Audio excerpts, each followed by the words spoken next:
And while some were speaking of the temple, how it was adorned with noble stones and offerings, he said, "As for these things that you see, the days will come when there will not be left here one stone upon another that will not be thrown down."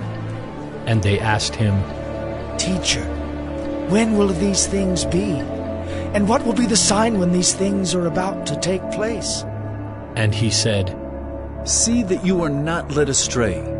For many will come in my name, saying, 'I am he,' and 'the time is at hand.' Do not go after them.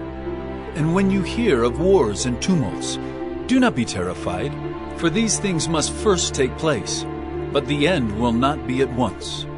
Then he said to them, "Nation will rise against nation, and kingdom against kingdom. There will be great earthquakes, and in various places famines and pestilences. And there will be terrors and great signs from heaven. But before all this, they will lay their hands on you and persecute you, delivering you up to the synagogues and prisons, and you will be brought before kings and governors for my name's sake. This will be your opportunity to bear witness. Settle it therefore in your minds, not to meditate beforehand how to answer. For I will give you a mouth and wisdom, which none of your adversaries will be able to withstand or contradict. You will be delivered up even by parents and brothers and relatives and friends, and some of you they will put to death. You will be hated by all for my name's sake, but not a hair of your head will perish. By your endurance you will gain your lives. But when you see Jerusalem surrounded by armies, then know that its desolation has come near. Then let those who are in Judea flee to the mountains, and let those who are inside the city depart, and let not those who are out in the country enter it. For these are days of vengeance, to fulfill all that is written. Alas for women who are pregnant, and for those who are nursing infants in those days. For there will be great distress upon the earth, and wrath against this people. They will fall by the edge of the sword, and be led captive among all nations. And Jerusalem will be trampled underfoot by the Gentiles until the times of the Gentiles are fulfilled.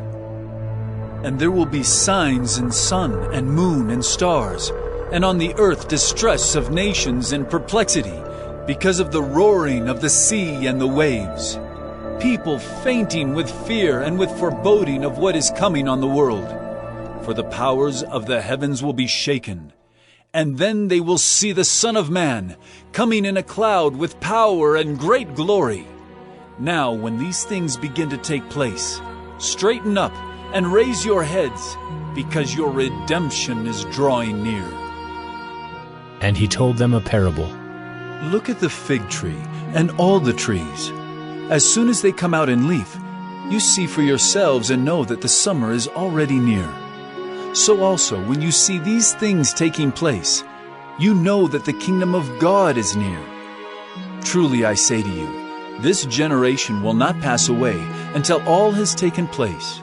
Heaven and earth will pass away, but my words will not pass away.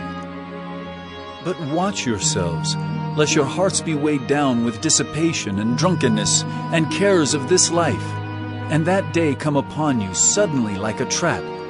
For it will come upon all who dwell on the face of the whole earth. But stay awake at all times, praying that you may have strength to escape all these things that are going to take place, and to stand before the Son of Man.